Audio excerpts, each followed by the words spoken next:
you told me to hit start recording. Your dumbass isn't even in the room. What? Why do I have to be in the room? I thought we were. Wait, which the Zencaster room? Yeah. Yes.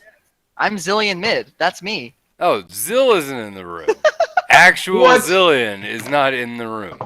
What room? Sorry. Where? Okay, hold on. I'm going to delete that and reuse the same one. Give me a second. I'll make my name less ambiguous next time. Okay. I can see how that would cause confusion. That would cause a bit of confusion, yes. Click the link again. Yep, it's good to go.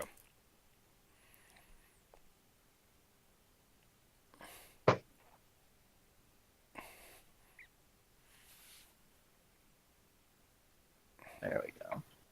All right. How do I make you guys full screen again? What? What? I minimized you all. Can you hear me? Yes. What and room I can do I need see you. Okay. I can't see you now. I've minimized it. What happened? Maximize Discord? I don't. Yeah, okay, I already did. In Discord, in the chat, I linked you a link to the Zencaster. So you need to click that link because that's what records all of our voices and syncs them up. Cool. And then also you need to make sure when you get in for the first time that you click the gear and you're recording on the right microphone. All right. Click the gear and it says audio input is microphone for the camera. That's not correct, probably. Microphone, high definition audio device, I assume. There we go. Hello, hello. Did it work? Do you see little voice wiggles? Yes, I do. Barely, actually. Okay, then try a different device. See if that works. I think it's fine if they're. Okay, there we go. You got it? I think so. All right, because if it's picking it up with your webcam, you're kind of fucked. It's going to sound terrible.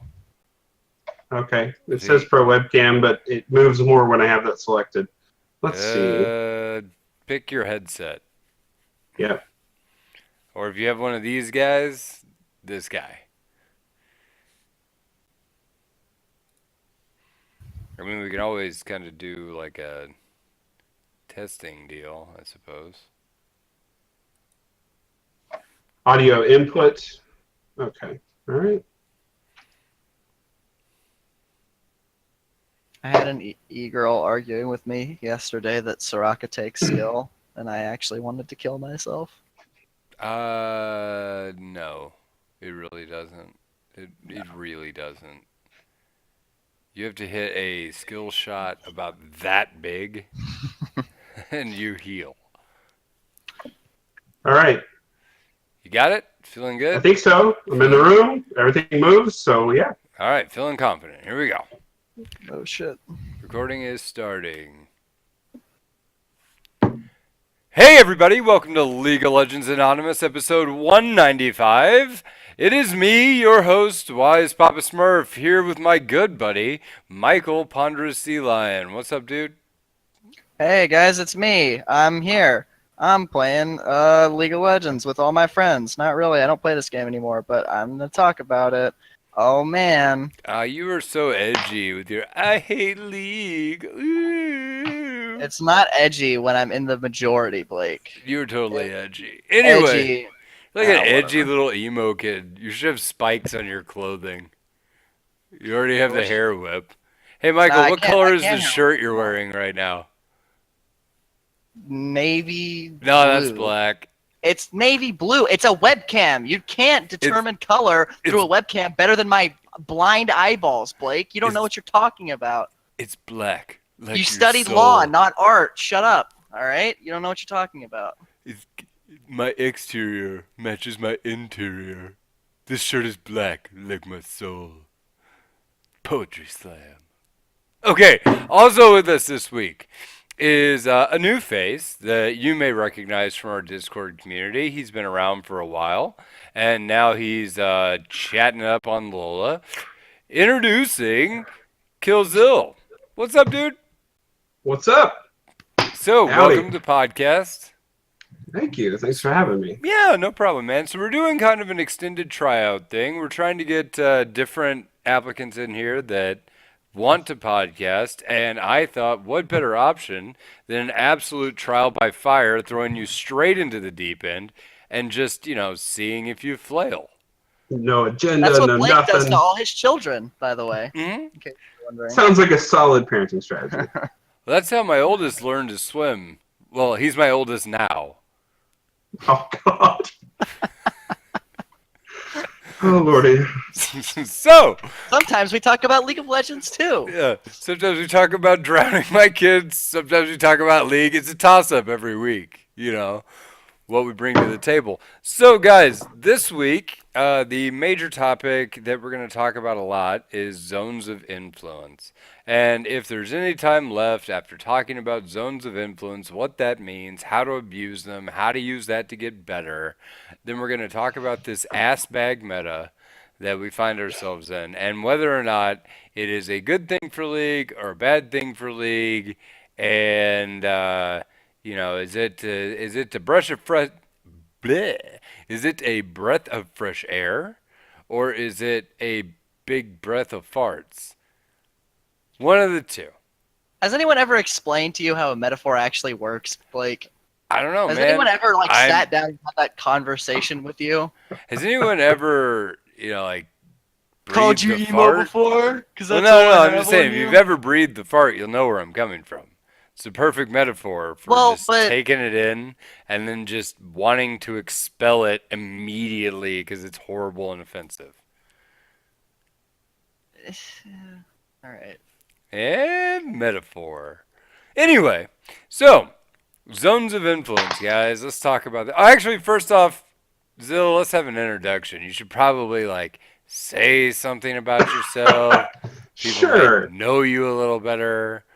Absolutely. So I started playing League of Legends around into season 5, at least kind of seriously. Learned to play with my roommate who was an AD carry main. He was like, "Hey, I need a support, so you're it." I was like, "Okay, cool." I sucked. I played Nautilus. I wasn't having fun. And then I don't know. I started playing. Then I found Teemo, and I sank my life into that for a couple of seasons because I really enjoyed making other people hate their lives. Mhm. But I've redeemed myself. I've come around. Instead of playing Satan, now I play God. I come and play Zillion mid and try and save my teammates from their mistakes because I find a buy lot the more movie satisfaction in that. Did I buy the Absolutely. movie rights to that too? Absolutely. Total redemptive story, my friend. It's gonna sell. For sure. What's the movie reader guy's take on that? He was a cutter. Hated himself as much as he hated everyone else. Pretty He only much. felt pain, and that's what You went made him from feel you alive. went from Ponderous Sea Lion to Blake Fields in the span of a season. Now that's a story I'd listen. Michael, did you just backwards call yourself a cutter? Is that what you just did? Well, And you yes. denied me saying you were an emo kid with Okay, spiky but clothing. I'm not one. Is the thing. All right, Nor fine. have I ever been one. I'll just say He back. How didn't about play this? Teemo, so he's probably not emo then, I think. Yeah, I think that's a valid defense. Now, how about this? You're like the Waluigi of the podcast. Why? Why? I really want to know where this metaphor is going, actually. Yeah, please, Blake. Well, no, because he's got that kind of gangly, elfy body, and he looks kind of like Waluigi. He's got that big red nose and the crooked mustache, and he's always talking everything So he stay says. away from the metaphors and tell us what the meta is for. That's what I'm looking for right now. Oh shit! Metaphors and you're dumbass because you suck at metaphors and you just sit there with a shitty grin the whole time, just spouting off bullshit that you know doesn't even make any sense, but you say it anyways because you're too stubborn to back down. Oh, he got you! Amazing. Yeah, that was actually pretty slick. Okay, so Thank you. yeah, so wait, are we actually going to talk about the meta? It feels like a shame to lose No, that straight up let's not. transition piece and then not talk about All it. right, but it would also be a shame to legitimize the dumpster fire that is the League of Legends meta currently. So, I mean, pick your poison. All right, well let's talk about that. So we clearly have one vote for Flaming Dumpster Fire. I But so guys, like the meta is kind of a twofold, like I don't know, twofold change, right? The first one being that they've created this. I'm gonna run support, and we're gonna feed this mid laner slash jungle all the farm, and make one really broken hero, right? Like that's the current concept. Whether you play it and you make like a super Kaisa, or you make a super Master Yi, or a super any kind of snowball champion that can clear the jungle, right? okay. Now, I'm going to take that meta and push it aside, and we can talk about that one first, and then we can talk about what they did to bot lane. It is like, because I don't feel like those two things are connected. Okay. Right? Does that make sense? Because It like does. whatever's going on mid and jungle, that's its own unique mini game that doesn't truly affect bot lane unless we have to roam to a jungle to prevent, like farm getting stole or whatever. But that's standard invade mechanics. Like that doesn't change, right? Would you say of these two things that one of them is more prominently happening in solo queue versus, say, pro play? I Or is there think no they're difference there? kind of both. Because here's the thing: this originally was a solo queue boosting strategy. Right. That's what I Like thought. That's how I thought that worked out. Yeah, because you can mix kind of any dumbass with like a real good like Master Yi or a really good Kaisa or a really good whatever and just make them invincible long enough for them to kill a team. The original one Hey, was that's why I play Tarek solo. and Master Yi was the original one. Right. Right. And The then solo queue boosting strat. so like okay, so let's talk a little bit about kind of how Tarek Master Yi works because I honestly feel like that is a bannable combo right now. Mhm. And I think really the Tarek is probably the bannable one, and you can leave the Master Yi up. Well, sure, because I Realistically, Interesting. mean, if you ban the Tarek, then the Master Yi, the strategy doesn't work anymore. Like if you ban Master Yi, then It doesn't Tarek can work with just do like this. Kale or Zillion or any other sort of support. It does, but like not as well because that was actually a strategy in a couple seasons ago. Was or maybe not even a couple seasons ago, recently, but it was the Chinese because for some reason like anytime you do some weird meta breaking shit like I don't know, like just as an example, like oh, it's not. I mean, mid lane, that's the Korean thing. But anytime you have some dumbass duo boosting strat, that's always a Chinese thing. I don't really know where that dichotomy came from, but Hmm. boosting strats Chinese, dumb shit in solo queue Korean. But Okay. actually, the I had original. never even really thought about it like that before, but that is actually totally true. But isn't that what people No, do? That's that's what they true. call it. No, you're That right. makes I sense. just never had thought about it before. But yeah, all these duo stats originate in China. Yeah. But and actually, some of the like Korean hotness actually originated in China too. Like Hecarim Top was actually a China thing before it was a Korea thing. Did you know that NA innovated in season 2? You remember Yeah, that? yeah, Before I started playing? yeah. That was That cool. was our.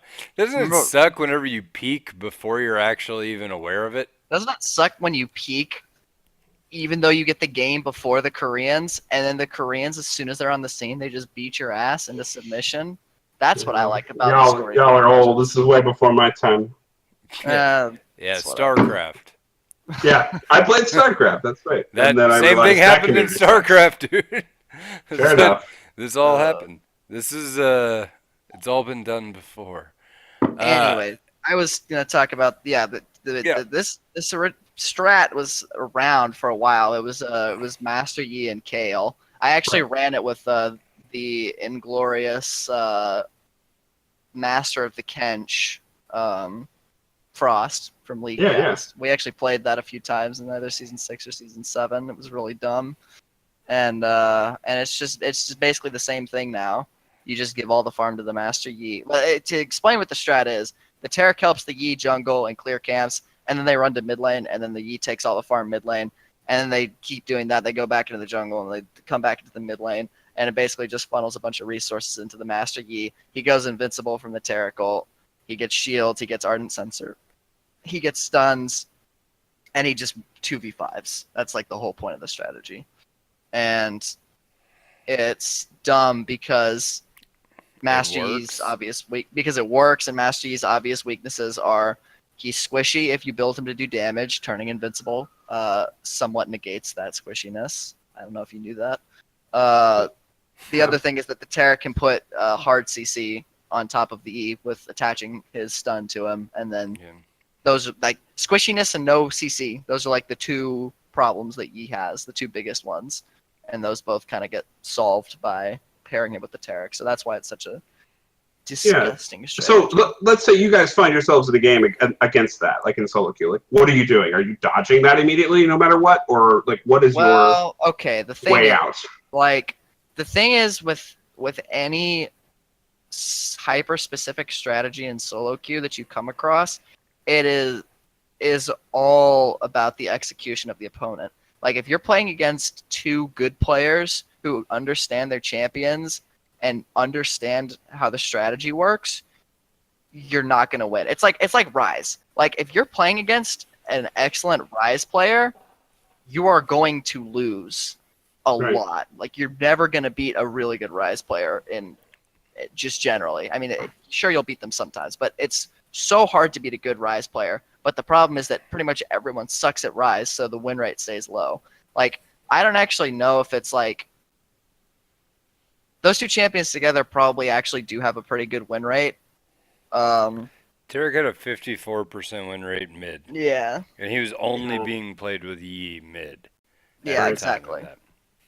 Right, and like because the strategy, the thing about it is just that if you have a shitty Master Yi player, it's not really going to matter if they're running the strategy if they don't know how to play Master Yi.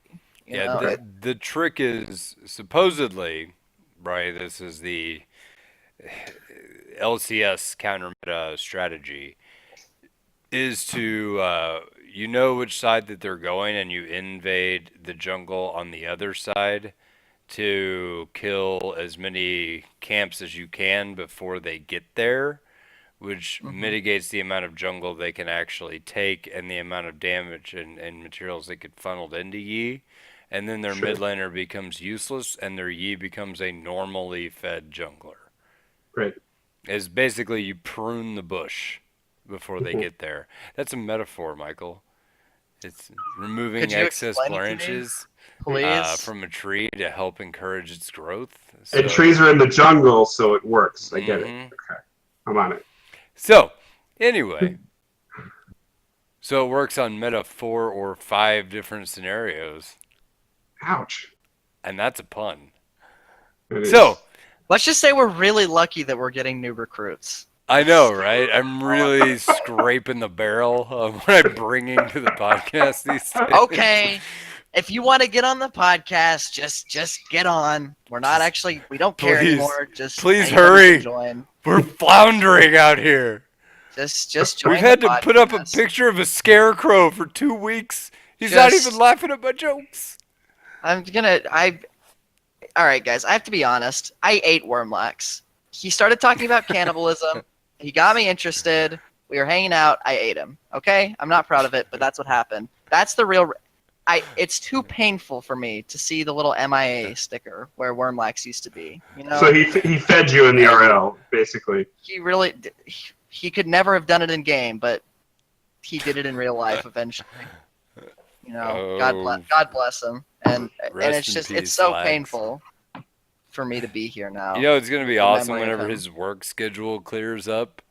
And he's like, hey, guys, I'd like to come back on the podcast. I'm like, no. Michael already made you a backstory. I ate you. That's canon. Yeah, that's canon now. We can't go back. There are no summoners, and you were LOLA loreverse. Yeah. Well, okay. So sorry, Wormlax. Rest in peace, buddy. Yeah. Anyway, so that's basically the idea of how to counter that kind of cheese boosting strat. But whenever I say that's how you do it, that's a very much optimal and still risky way of winning that game, which is why you see it played in the LCS. And it wins in the LCS. Yeah. The best counter I've worked out for it is just trying to push mid waves as quickly as possible, so as to make them come mid or stay mid in order to deal with the wave or deal with me or keep that first turret from falling. And that actually And may work well with the jungle strat that I was talking about too. So you're taking it away from 2 points. You're pushing yeah, the mid wave into the tower, so they either lose it there, and it either buys your jungler more time to counter jungle, or hmm your jungler successfully counter jungles and you're denying mid farm yeah, and EXP because they're splitting it.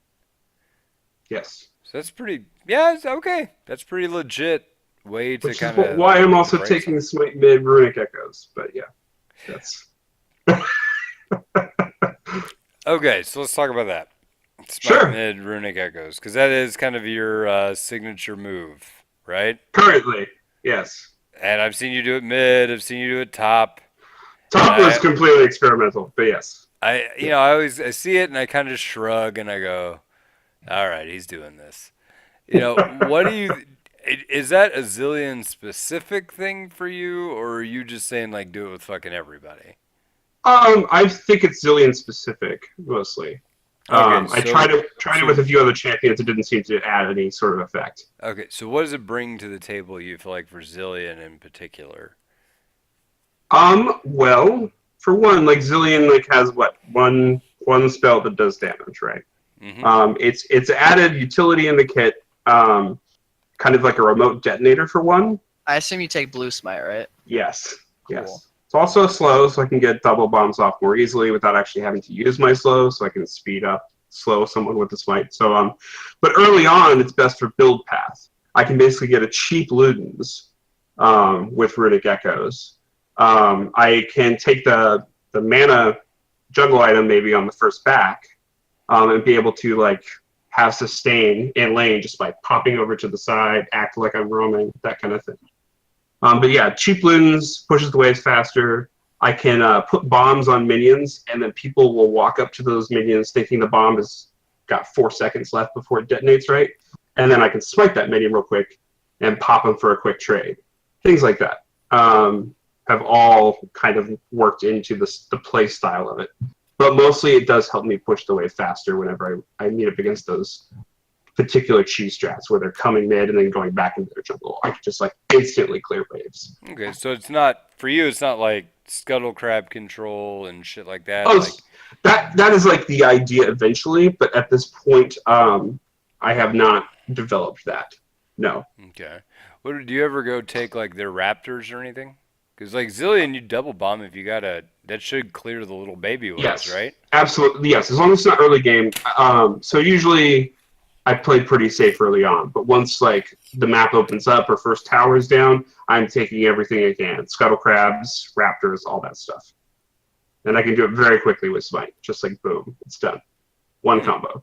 Oh, and a fun fact, because Zillion has a form of stun for the scuttle crab, Yeah, is that extra when you damage. stun it, well, yes, you do extra damage, but your smite does extra damage too, which I don't think people realize. Mhm.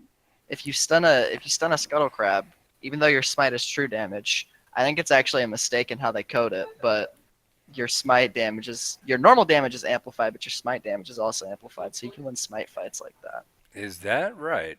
Yep. Yeah, it shouldn't work like that, but it That's to does. say, I actually did not know that mechanic existed. I don't actually know of any other instances of true damage being amplified like in that way, because that's not how it works with like other damage amplifiers. Yeah, dude, that's really weird. That's actually a really cool tip. Yeah, so there you go. You learned something. No, For that's the- good. Can I we put, so like, seldomly first in learn. ever? Well, no, that's cool. I so seldomly like. I love little mechanical shit like that. Yeah, Which yeah, is yeah. why we did like the 60-second tip forever ago. Like, yeah, if you roll into a wall with Vayne, like when you start right next to the wall and roll into it, it gives you an instant auto attack reset. Most people don't know that. It was like stuff like that I always found to be probably the most interesting and least known part of the game. So neat.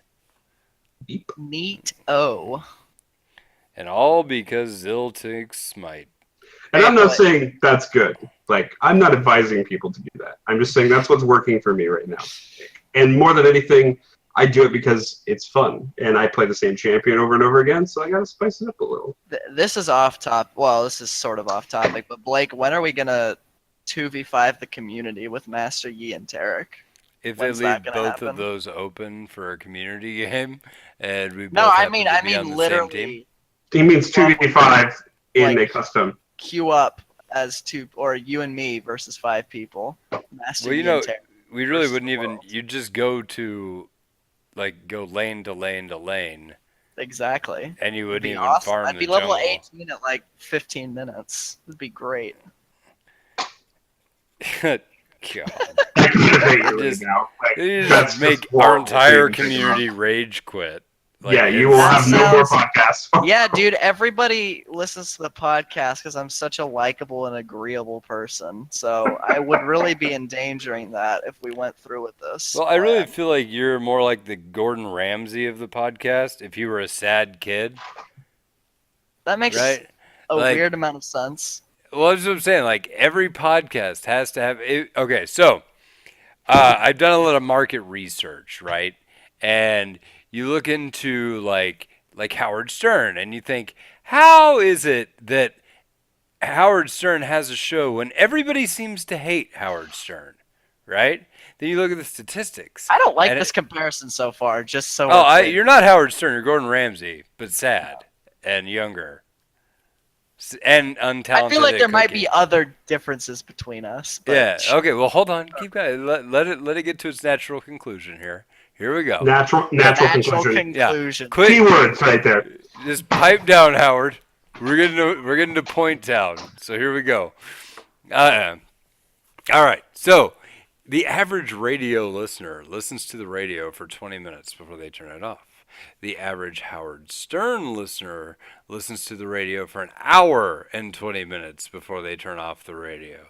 Which is like, hey, what the fuck? It's because we have this fascination with things we like to kind of hate, right? We just can't put it away. However, but then you think, oh, Blake, but what about the guy who hates Howard Stern, eh? How long does that guy listen to Howard Stern? 2.5 hours on average. Why? Because he says, I want to know what that dude's going to say next. I'm just fascinated because I think this guy's an asshole. And then I'm like, you know, it'd be a good fit for the podcast? Ponderous Sea Lion. You're welcome, America. Pieces come right together. So where's Gordon Ramsay in all of this? Oh, he's an asshole. Like Michael. Oh, okay. Brilliant! Wow. Yeah. The symmetry. Yeah, I you had see, the so much pieces- faith in that being an amazing analogy. It's like a jigsaw puzzle, right? It all just comes right together and pieces just snap into place. Blake, Yeah. you have a problem when it comes to analogies. It's. I know that. Listen, the World Health Organization did we talk about this on the podcast? They added video game addiction to their list of ailments. Blake Oh, has an no. analogy addiction, and I'm going to start a GoFundMe page to send him to rehab, where he can no longer speak in idioms, and we're gonna beat all the quirks out of his body. You know, We're setting up a donation link in the description. Please. it anything actually, else. at work, I use these analogies all the time with drug addicts, and they're like, Yeah, I've but the never people had... work for you. No, they're like, I've never had anybody put it that way. Thank you. I'm sure they Saved my haven't. life." I'm sure they And I'm like, listen to me, buddy. You're like the Gordon my- Ramsay of My drugs. crack baby You're an never talks asshole. to me that way. All right. So, anywho, yeah. This so is going like, to affect my ability to get a job someday. I'm about 100% sure. nobody will ever figure out exactly who you are. It's probably your personality that'll really be the affecting thing. You know, Remember so- when this was a League of Legends podcast, Blake? you just show up to work dressed up in all purple with your crooked sideways mustache.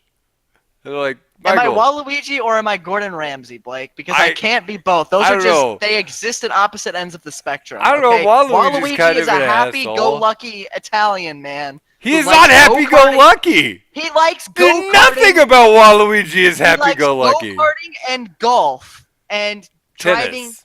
tennis. And you would know that if you had downloaded Mario Tennis like you said you were That's going not to, the you issue asshole. here. Like, that's not the issue here. The issue here is that Waluigi only shows up when there's a good time to be had, okay? Do you ever see him No, exploring he some shows up ancient to temple? ruin or other even- people's good times or and is steal he their even- money.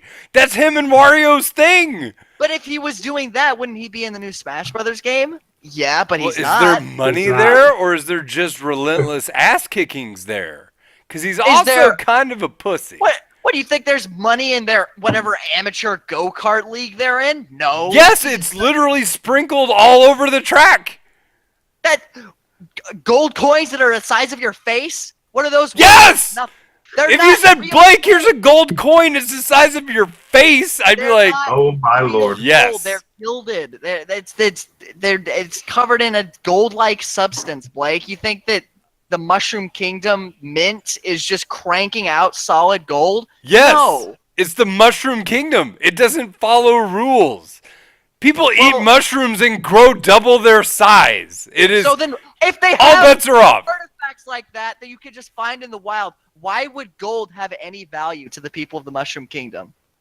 It doesn't. It has value to me when I go back to Brooklyn But to we're not not have to talking be a about- plumber we're talking before about because I saved one Waluigi. princess and We're retired. talking about whether Waluigi would corner you in an alley and beat you for your pizza-sized gold coins, and the answer is You bet your sweet I don't ass he know would. anymore. I Look don't at know his mustache. He's nefarious as fuck. yeah, but Like, Mother Teresa did by not the have a way- crooked mustache, Michael. I think Well- Waluigi is a bit of an opportunist, but I wouldn't say he would actually risk his life to get in a fight over gold. He'd just take it if it was there. Just seems like So, that kind of character. He'd like trip you into some trash cans and be like, Yeah. Of course, he's a Where? con Bad man. He's a luck, con buddy. man. He's a used car salesman, but he's not gonna mug you in an alley. That's Wario shit. You know it. that is Wario. yeah, shit. he's got a point.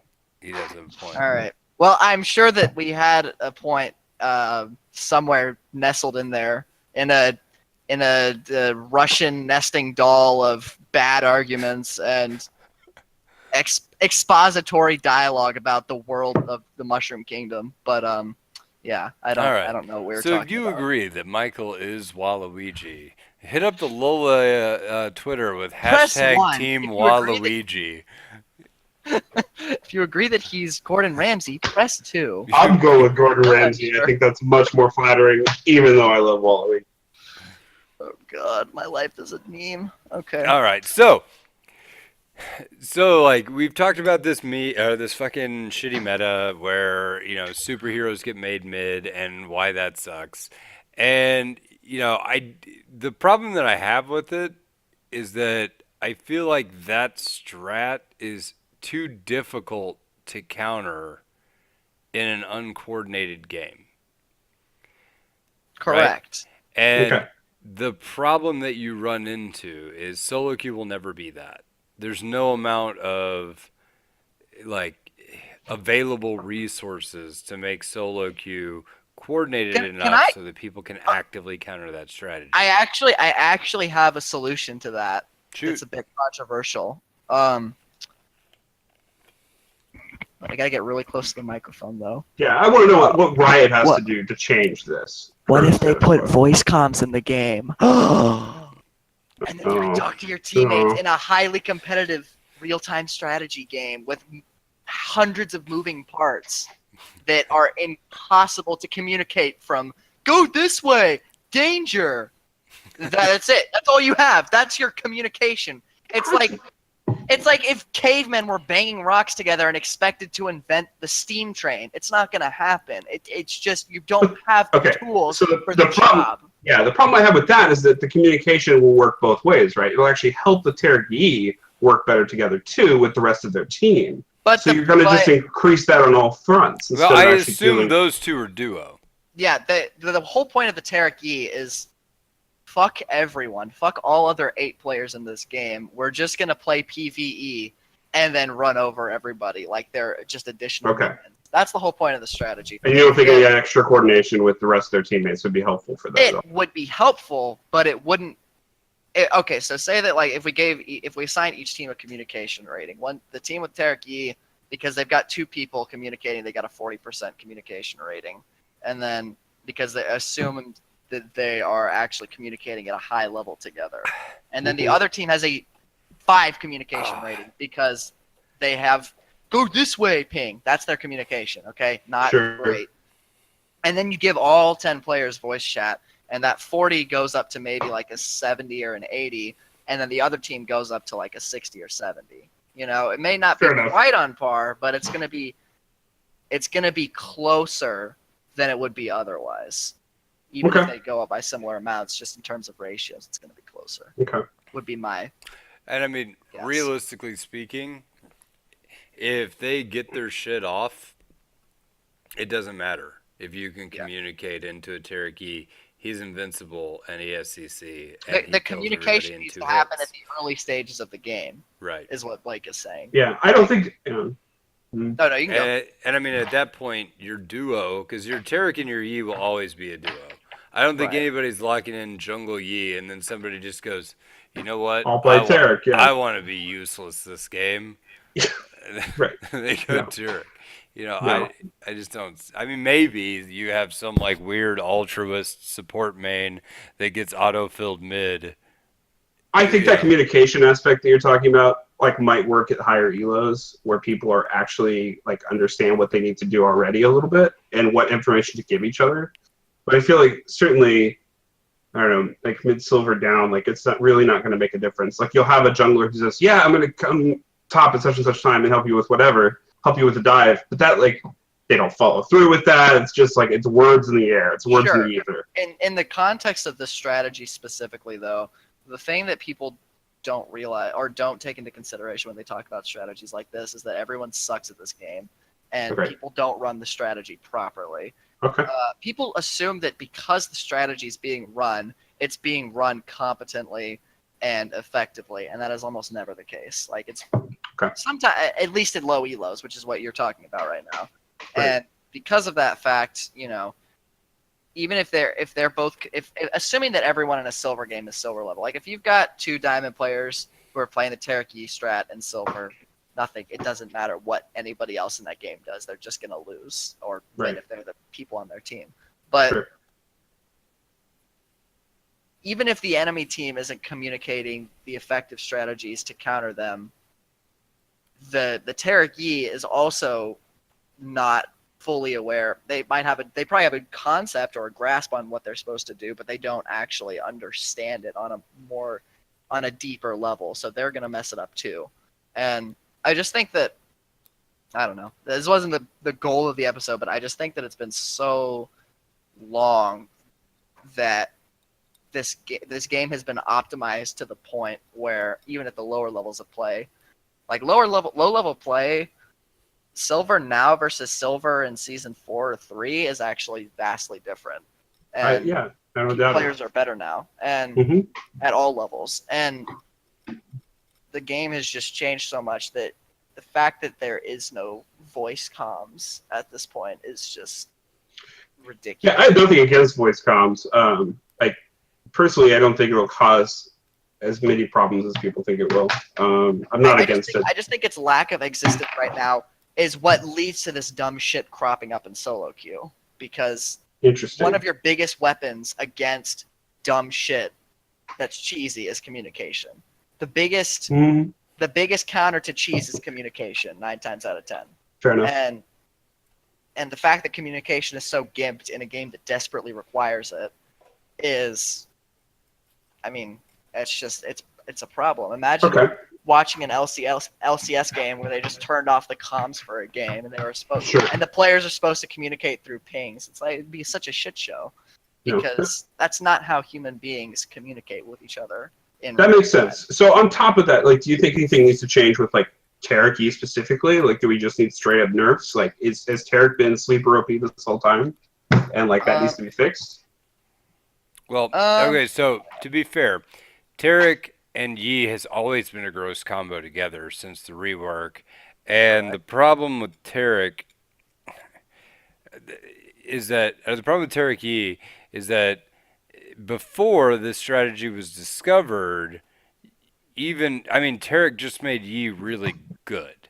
Yeah. This strategy funneling as many resources into Yi as they do he's really good and he's incredibly strong at all points in which you want to do this strategy. So, something needs to be altered, and I actually think that like a decent fix would be in a similar vein to how um, jungle EXP is nerfed for laners early. I don't actually think it'd be a bad idea for lane EXP to be nerfed for junglers early, because that was how when I would run, and I probably still could run it. I just haven't been playing as much, but I would run a couple patches ago, Tryndamere Smite top, and I hit level 18 at 22 minutes, like Yep. multiple times. Yep. Because of the way that they changed the jungle, just lent itself to these champions getting insane power spikes and insane level advantages Right. from not really doing that much extra work. And I think that if it like normalize, like if instead of making it just like a flat reduction for the way that it is for laners taking jungle camps, if they made it like maybe like a closing, like what are these called? I don't know. Like if they had like a large reduction in lane EXP if you had a jungle item early, and then by like level 8 or 9 it had completely closed off, and then you're from that point on you get the same EXP no matter where you're at. Sure. I think that would be a pretty good fix. So like windows for balance and such.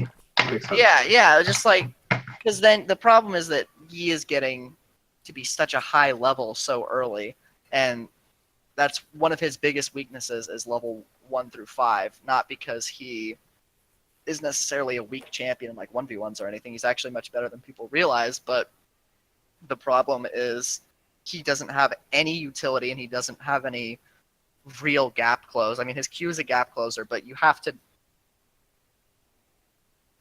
use it in very specific ways. Right. Yeah, it'd take me a long time to go into it, but No, I understand.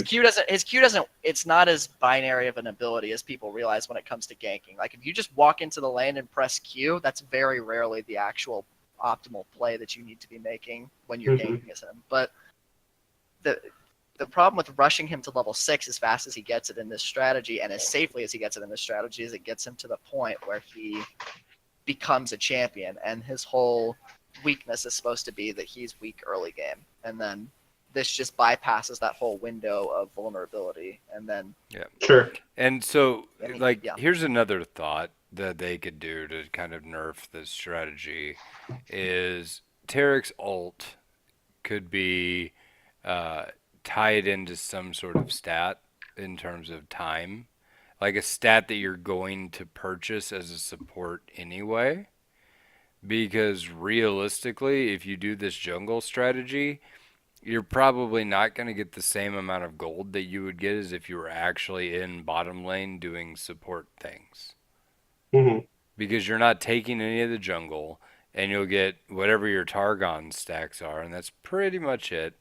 There are short time periods where you hold the wave, so you may make up some gold differential there. But I don't know. I like Michael's idea a lot better because the problem is you kick this around, and Tarek is a champion who's optimized to work without gold.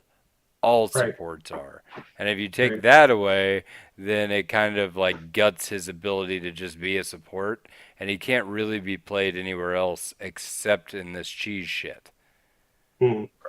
So like I don't know. I don't feel like this is a healthy thing for the game at all because there's a scenario by which somebody spikes so soon it's uncounterable. And anything that's so polarizing, especially in solo queue, because like, you know, when you're playing in the LCS, you have analysts and people that just sit around all day just figuring out if they draft this, then we draft that. We draft this, they draft that. Like, their teams do scrims that are just champion select scrims, and they just do champion select over and over again against other teams just to try to optimize their drafts. And the fact is, none of us have that shit in solo queue. So when polarizing shit comes out in solo queue, I mean, occasionally something will be really bad, like post rework Mordekaiser that had a 100% ban rate at Worlds. What was that? Season 4? Season 5? Season 5. 5 Yeah, after 5. the mid-season updated or whatever. Yeah, and he was just 100% pick ban. Like, it does happen, but the fact is, we don't have the resources and the time to just sit here and theorize about how to counter these dumb strategies, and then it turns out that the counter is a very specific niche strategy that you can't pull off by yourself. You require the communication of the teams. It's a completely other thing, and when any one strategy becomes so polarizing that you have to ban it, or if you're against a competent enemy, just get steamrolled by it. That's always an issue, especially for solo queue. Okay. Okay. But So now we've talked about that meta. I think we've kind of really covered it. I think that I do want to talk about the bot lane, and there's some pro quotes I want to throw out, or at least bastardizations of pro quotes. A lot of pros say this is horseshit, this meta. It is not an expression of skill. You're taking someone off of a set of champions that they're truly good at, and then forcing legends to perform on champions they have no skill at. is that Dardoch? That sounds like Dardoch. I don't actually follow him. No, it was a Korean player, and he was talking about legends like Faker and Reckless and Uzi, and he was saying all these champions that like they can't play whatever their champion is anymore. Faker was more about the Taric mid thing. Let me just But- pose this question to you Yeah. guys. Would you rather watch Meteos play Azir or Bjergsen play Azir? That's really what it comes down to. It's bad for viewership. I mean, there's no strategy where a jungler's playing Azir. I'm just trying to make a point of like exactly what Blake is saying. Like, you Sure. don't want to watch map. I don't watch LCS at all. But assuming I did, I wouldn't watch it to see Faker play Taric. There was a game I heard where SKT picked Master Yi, and it wasn't Faker playing it. Like, how are you going to be SKT and have the greatest Master Yi in the world on your roster, and then because of how dumb shit the meta's become, he's not the one playing Master Yi? Like, what is that? That's crap. If you're going to pick Master Yi, put Faker on it. But they can't because of how jacked up the meta's gotten. It's like... Well, I mean, okay, so here's that point kind of like laid out. So they're like any meta where you have people who are extremely skilled at one thing, not doing that thing is bad. Yes. Right? And I understand that, right? I get that point of view. I kind of I lean that direction. Right? In my personal point of view, I lean a direction where I think ADCs are an integral part of the game. I think they should be part of the game. The game has been balanced around their, being included forever. I always thought it was a niche thing to have a kill lane that doesn't have an ADC, and they came with clear disadvantages in doing that because Right. you fail to scale, right? Now, the meta is that you can literally play anything bot, whether it's a spellcaster or whatever, because ADCs are so weak early, and it takes them so long to scale now that the problem is it's just not worth it to try to get them to their payoff point when mages are strong throughout. Yep. Right? So if you have a mage does good damage at level 2. Most ADCs do not, with the Yes. exceptions of the ones that are still clingers on the meta, right? Like Draven or Lucian. Or MF, maybe. Ezreal is the other Ezreal? one that is Okay. the big hitter, because he does have actually a pretty decent early game burst, right? Okay. But MF, I haven't seen much MF, honestly. I don't. She still seems viable to me. I don't know. I mean, she could probably still build like some form of like lethality, but her crit build sucks. Like her crit Yeah. build was bad before, Definitely not great. No. and now it's super bad. And I don't know of what you could do with her. Like, she doesn't the really. question's why would synergize. you play MF over anything else? Sure. Right. I mean, So in I solo mean, queue, that's what I'm seeing is a lot of him. So, and it seems viable. So, okay.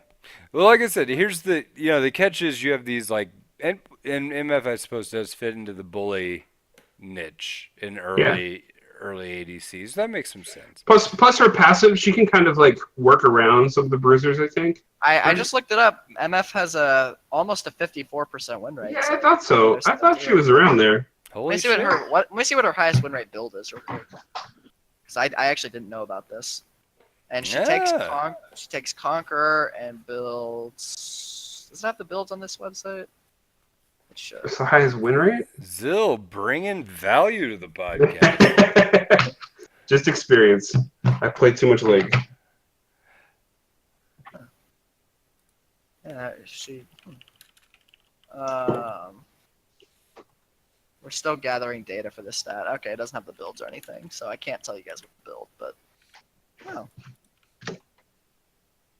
MF is apparently, and her win rate has gone way up from patch 8.10 to now. It's gone up from 51.1% to 53.7%. Yeah, I had an MF like scale really hard in one of my games. So I thought of her as a scaling champion, but my lord, she's decimating people. Yeah. It can happen. And then sometimes you just get MFs that are just so ball-suckingly terrible at the game that they make you never want to see one again for the rest of your life. Yeah. All right. Hey, Zillion, that was such a good point that I made you a name tag for the stream. Congratulations. Thank you, sir. Yeah, you earned it. It's Doing what I can. Doing what I can. Play the triumphant piano, Blake. No, there's no triumph. It's only like the sad piano. It's the dramatic piano. But anywho, so yeah, I think that the way in which the bottom lane meta plays out, that is the position I lean towards. That I feel like there's like a why play it right now for ADCs because other things spike earlier and are still effective in team fights. Like mages are still good in team fights. They always have been. Yep. Particularly like your Vlads or your whatever. Still Fuck good in Vlad, team though. fights. God damn it. Agreed. But still good in team fights, still good pre-6. In fact, they're more dangerous than ADCs. Because if you think about throwing any kind of mage down there, like with any kind of CC, Ahri, Lux, whatever, doesn't even matter. You can just kill the shit out of everybody in the bot lane. So, on the other end, people say, like Aframu had a quote. And Aframu's quote is, I actually like this meta. Right? I like this meta because great players know the strengths and weaknesses of individual champions and can adjust to what is being played. Now, I heard that quote and I understand that quote, but I do not necessarily agree with it. What do you guys think? I don't agree with it because to me it just gives me sickening flashbacks to the game is not League of Mid Lane, it's League of Legends. You have to know how to play everything. Like it's I know that's not what he's saying, it's just too similar to that mentality. to sounding like it's too similar to sounding that way for me to like be on board with that quote. I just think that some like for League of Legends specifically, I don't think that the definition of the roles was a bad thing, and I don't think that because think about trying to master 20 to 25 to 30 potentially champions. You know, think about trying to be good enough to play all of them on the world stage, and that in and of itself is just an exceptional task to undertake, and that's what pros do. And I think that it hits a threshold after like 15 where like adding more champions doesn't really prove anything additional in terms of like their skill level. Like I think that once, because learning champions, just like learning the game itself, is a process that can be honed and refined. And I think that after champion number 15 of mastery, and I'm not saying if you're like if you're a gold fill main, you know, and you're like, and you say, oh, I can play anything. No, you can't. First of all, because you can't play anything. Right. And second of all, it's like trying to play the champions at the level Okay, that they hold play up. them is Back just up. ridiculous. There's an old saying called "Jack of all trades, master of none." Doesn't But better than Master of One, which Yeah. is me. Yeah. So, you know, the thing is, the pros aren't jacks of all trades or masters of one. They're masters of like a handful. of a handful. You And know, it's which an I would say, ever-changing handful depending on the meta. But the reason it's Right. ever-changing is because they play hundreds and hundreds and hundreds of games. Because Yes. that is their occupation. I mean, how many games do you think they play a week? They probably play like what? I mean, they play nonstop from the point that they 10 per wake day. up at like 10 a.m. Yeah, probably 70 games. Yeah, like who plays that? I mean, I've seen people in solo queue that play that much, and it's Those people That's are on right- that's right, Nate. disability. well, one of them, the most recent one was a Janna main, so yeah, they definitely Yep. were on. Disability. Jesus Christ. Like, they didn't have to make a case. They just linked their op.gg, and the Blake, doctor's how- like, yeah. you Blake knows poor I don't bitch." respect the sanctity of Janna life. Blake Yeah. already knows that. It's well established. You know what's funny is, like, It's in writing somewhere. Don't. like, you know what's funny is, in Janna's, that shitball champion's defense, right? It actually can be played in a fun way, and she can make plays. Correct. That is why I actually like Janna versus Soraka. I like who I think your is Janna. pure ass and cancer. 100% agree. Oh my Like- lord. But the problem is, how many Janna players do you see that will actually flash forward to insect somebody with their ult? Just what does that happen? Yeah. Like one in every 15, 20, 30 games that you see a Janna player? It Man. doesn't happen enough. You want to hear like my favorite Janna insect move that I did? Please Like, tell me. I predicted where a dude was gonna flash over a jungle wall, and if you ult, you push him back, but you don't push him through terrain. Right? You only push them through terrain if they're in the air already. Right. Then you push them through terrain. So I knew where this guy was going to flash. So I throw a tornado down. He flashes. I flash. The tornado hits him. I ult, shove him back over the wall into my team, and laughed. But see, by pressing 3 buttons, you've already proven to have a higher brain functionality than the average Janna player. So I'm going to give you a pass on that one. Yeah. I have 4 fingers on my left hand and a thumb. You see, I don't just have the one where I hit it. The one thumb.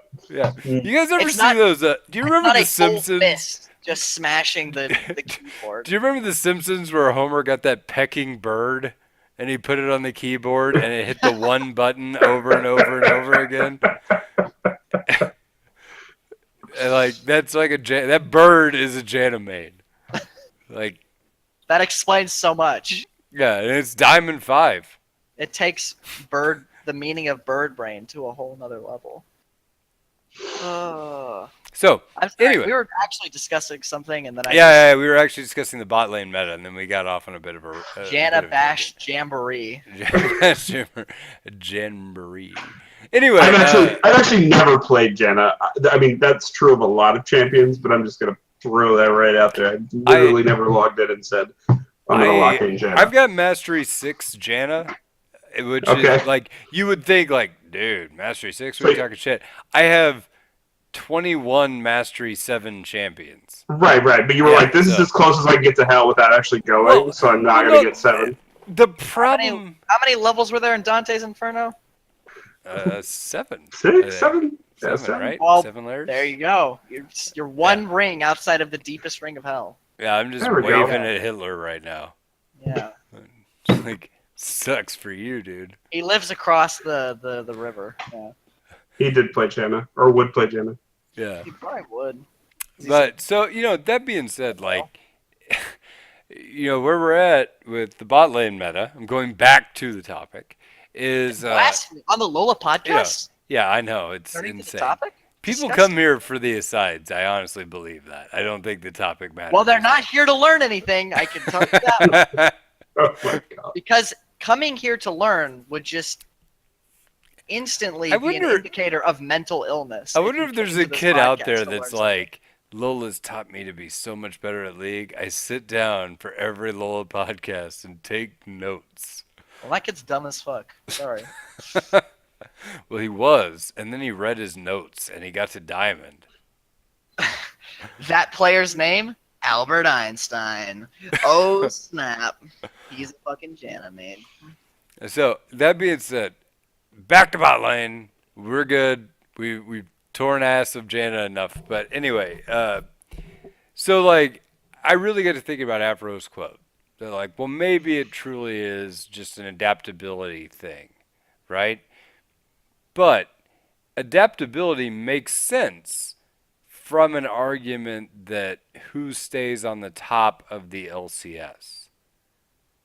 Because adaptability to new metas has always been a prevalent thing in the LCS. That's always been a skill required at the very highest tip-top level, Right. right? I don't think that is or should be as much of an emphasis in solo queue at all. Because in Yeah. order to do adaptability, you literally have to play hundreds of games to expand your pool. Yeah, another difference between solo queue and the pros, besides the obvious case of one tricks, not being able to go pro because how could you? But another one, it's adaptability, like you mentioned, but it's also that pros, and it's not true necessarily for all of them, but pros have to be good at everything, not only champion-wise in their role, but also in terms of League of Legends skills. Like if you take a goal, let's say even like low diamond players, you'll see low diamond players with excellent mechanics, or and bad map awareness, and you'll see players with good laning and terrible late game macro, and because it's about filling it, like you use the pyramid analogy with the building blocks. Pros have to So have you all like the my building analogies blocks. now. I like a select number of your analogies. If you put out enough of them over time, eventually you'll hit the mark with it. Yeah, how could you not? Blake is playing a numbers game. With That's an all. average of 10 per episode, it would be more impressive if none of them were good than for you to hit gold sometimes. But anyways, my point being that the building I feel like blocks- you're just beating me to death with my own manhole-sized gold coin and then running off with it. Dear Lord, what was that about? Anyway, please continue. I'm just thinking about Waluigi now. Oh yeah, but the building blocks, like, you can be missing some of them in even like relatively high elos, even Diamond 1, Diamond 2, even Masters Challenger. You can be missing some of those building blocks, but you can't be missing them when you're a pro. And that's part of the reason why it's such a different game when it's played in solo queue. Like, So solo do queue you should always be honestly attribute that quote to a completely different frame of reference? Is that the disconnect? Wait, is which one? Aframu's quote? Yeah, Aframu's quote. My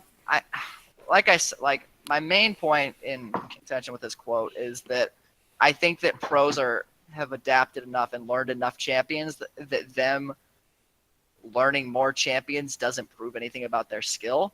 I think they already know enough champions that aspect of their game has more or less been tested and proven. Okay. And I also think that because pro play is a game of millimeters generally, more so than solo queue. Like in solo queue, you'll see wide skill gaps, and you'll see those in pro play as well. But the types of mistakes that are made in pro play, like pros are playing the game, whereas solo queue players in an ideal world, in my book, are playing against themselves more than anything, against their own limitations and their own strengths. Whereas pros have to be so good at everything that they're playing against the game itself and adapting to that. And earlier you called my worldview bleak. Like, dear Lord. I I know. playing Isn't he against just sad? themselves at best. Like I said, Dear God. this is why he's like the sad kid Gordon Ramsay. I wasn't Yeah. shitting around earlier. All my No, analogies I'm, come I'm true. starting to come around on this, my friend. That's yeah. But you know what I mean. Yeah, I right? do. Like, I do. Yeah. I see where you're coming from. Okay, so one more pro quote I'm going to throw out in the mix. Medios, when asked his opinion on the new meta, says, I like the new meta because everyone is actually free to pick whatever the hell they want. So, freedom. Yeah, like pick whatever you want and it's not bad.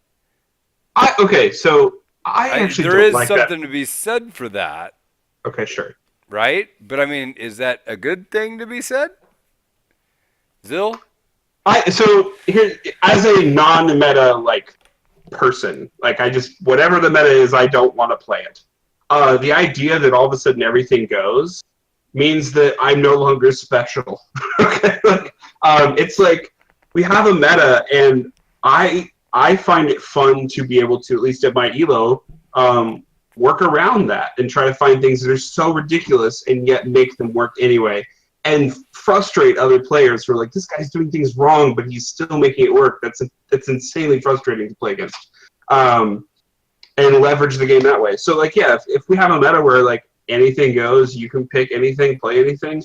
I don't know, maybe that's fun at like a sort of a free for all level. But I love the cerebral like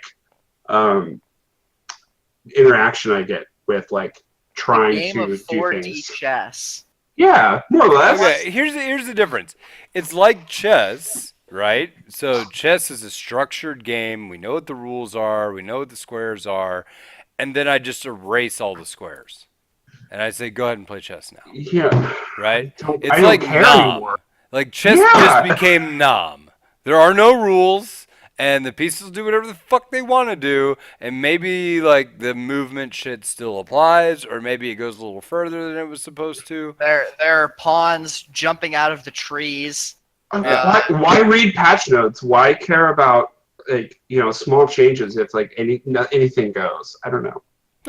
Like that's the thing is like yeah, it's freedom, right? And it's you don't want to call anybody out for doing anything bad, but it's the freedom that comes with flux. It's not the freedom that is truly there. Let me Because talk once about- this gets solved, that freedom won't exist anymore. Let me talk about what freedom in the context of League of Legends means to me, and you guys can tell me if you agree with it.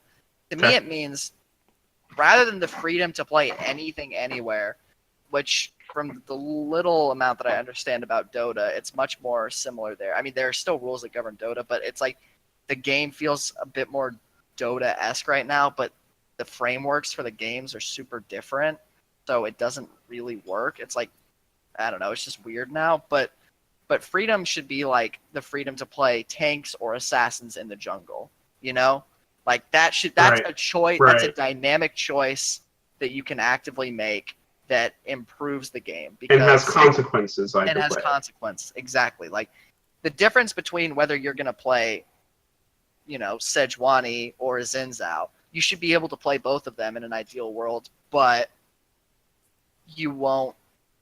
But that doesn't necessarily mean that, Tarek walking around with Yi in the jungle should be a thing. Like I think that the problem like with League is that it's often too confined to where like only tanks are playable in the jungle, or only tanks or only fighters are playable in the top lane, or only long range poke mages can be played in the mid lane. So that's confining. What you're saying is that there is structure in playing classes in different places. Right. But just throwing shit anywhere isn't a test of skill because the structure by which we measure skill is gone. Well, sure. How many young adults, villains in books and movies and all that shit have been trying to make the argument that chaos is freedom, and then the protagonist stares them down and like, chaos isn't freedom, and then I don't know, there's a battle. What sometimes. fucking books are you reading? Have they changed young adult books? I can't help that you're 50 years old, man. Joker versus Batman, like classic, right? Back when I used to read by candlelight, we didn't have any of those books. Chaos is not free. Introduce a little chaos, like that line where he says it's a two-face. So right? wait. I think if I understand Michael, it's that freedom isn't free. So actually, yeah, like total freedom, What song anarchy is that from? isn't freedom. You have to have rules and parameters in order to be able to have freedom. Exactly. I agree with that. I No, think I that agree makes with sense. Michael. We need to support the troops. Oh, I'm Lordy. glad that that's the takeaway here. I mean, I think we can all agree on that. International listeners, go fuck yourself. I don't agree with the Empire, but support the stormtroopers. You know? Support those guys. Because stormtroopers, they're the real heroes. They're just They are. followers. You guys suck. So, that being said, we were going to talk about zones of influence at some point in this podcast. It is far too late to do that now. We'll have to talk about it next week. Thank you for cutting it off right after the political overtones. I Hey, no appreciate problem. you. Well, I figured I'd balance out the freedom isn't free with fuck the Empire and hooray for stormtroopers. Each side got a little bit of something, you know. We're going to shoot off some fireworks and, sing Kumbaya or not, depending. Yes. Correct. To whatever you just said. As if millions of voices were singing Kumbaya and we're suddenly silent.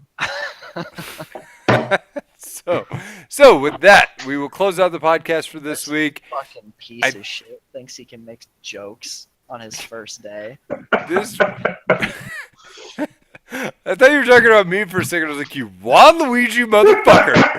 Trying to do an outro, and you're like, wah! No, I knew I would incur the wrath of Thunder Sea Lion at some point. Yeah. I actually told Zil right before the podcast. I was just like, if you ever disagree with me, I'm gonna kick you off the podcast, and you're never coming back. He seemed really scared. Yeah. Because Terrified. I'm serious. Deeply terrified. Yeah. And then I was like, dude, you got the freedom to say whatever the hell you want, but freedom isn't free. And, we'll kick you And off then the I podcast. said something like, the squid is so raw that it's still telling SpongeBob to fuck off. Is that a young people's Is that a metaphor? I don't know. I don't know. It's a Gordon Ramsayism, guys. Come on. Oh, Dude, oh. I'm like Well, I don't know if it's what he 35. actually we're and- just taking on the identity as our I'm own. like 35 and likely to die soon. So I'm not following Same. you with that. Yeah. Jesus. Old Yeah. people. By the way, I've also decided to, not only did I say, hey, we're doing a casting call for Plat players. By the way, that casting call is not over. Plat plus, please. But, I tried to skew to 30 plus as well to lock in that solid ancient demographic, right? Because I feel like only dusty old people would truly appreciate our podcast. I have an old soul, so I've explained the darkness. I understand that.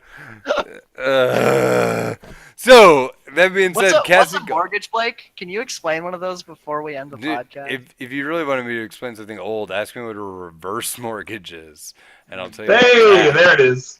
Yeah. I know what those are. What's Yeah. a cassette tape, Blake? Those are grandparent Oh. traps. VR.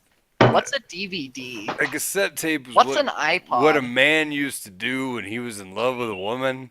He would sit and listen to the radio until any remotely meaningful song came on. He'd press that record button, and he would try to stop it before the DJ started talking. Because Right. that was the killer kick point, right?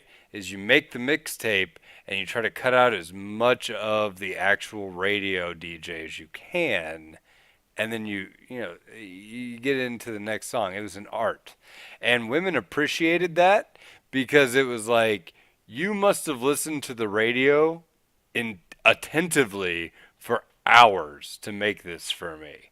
And if you even hit remotely on the emotional spectrum, you're almost guaranteed to get laid. A little bit of that magic translated into the I made you a CD category, but it didn't require nearly as much human effort and care, so it lost some of the magic. Now that shit's all gone because you guys have Spotify. Right. I just send a link now in a text, and it accomplishes more or less the same thing. You send Like a link Hey, I heard to a you song. like Lord. Control, copy, paste, paste. I heard you like Lord. Here's a picture of my dick. Modern romance. Get it done. Swipe to the left. Let's go. So anyway, that's it for the podcast. We are still doing the casting call. That being said, everybody Plat Plus. I'm trying to fill out at least 5 spots. Is what we're trying to do. We've got me, we've got Michael. Killzil had a pretty good performance. I don't want to give him a big head or anything, but yeah, that's good enough. So we'll Thank probably you. have him too, and then we got a couple more in the running. So we got 2 or so more open spots. Hell, I may do 3 if somebody's impressive. So let's do it. If you're interested in coming on the podcast, hit me up, send me a clip in Discord. I would love to hear it. I will please under 5 minutes if you can. And it can be about anything. It doesn't have to be about League. I just want to hear you talk, and try to explain something generally, right? Because that's what it is here. Is we're all talking on our feet. We're all explaining. It's pretty loose and airy. So hit It's me probably up. better if you actually don't make your topic league related, because that's actually better practice for the podcast itself if you talk about another And they'll topic. judge you less. Yeah, no, that's probably true. So yeah, there you go. Pro tip: don't talk about League in your League interview. Okay, so that being said, community games are kicking off. They're doing really good. Saturday night is the thing that's happening too. Community games are kicking off there. Wednesday it's doing pretty well. Zil started like an ultimate bravery thing that I hate but made possible. I don't know if I can keep doing that. That's pretty rough. But God, yes, it's terrible. But it is it was. the meta. I mean, we find ourselves in the ultimate bravery It meta. seemed appropriate for the time. So, anyway, I mean, we got fun stuff like that going on. Yeah. I appreciate it purely for the social commentary that it's making on this shitty game. So, Yeah. So, I mean, we got but fun I will stuff not going on. partake. Just so we're clear. Yeah, so we got fun stuff going on. It's a time. Come down, hang out, join the community, and, play with some people. So, yeah, and if you're looking to do something else for the podcast other than be on it, that's fine too. Hit me up with what your skills are and what you want to do, and we can talk. All right. Other than that, Zil, you got to sign off. You worked on a catchphrase. Not really. I'm That's a good very one. happy to be here. Thank That's you. solid. You should keep. No, not really. Sweet. Okay. Good night, everybody.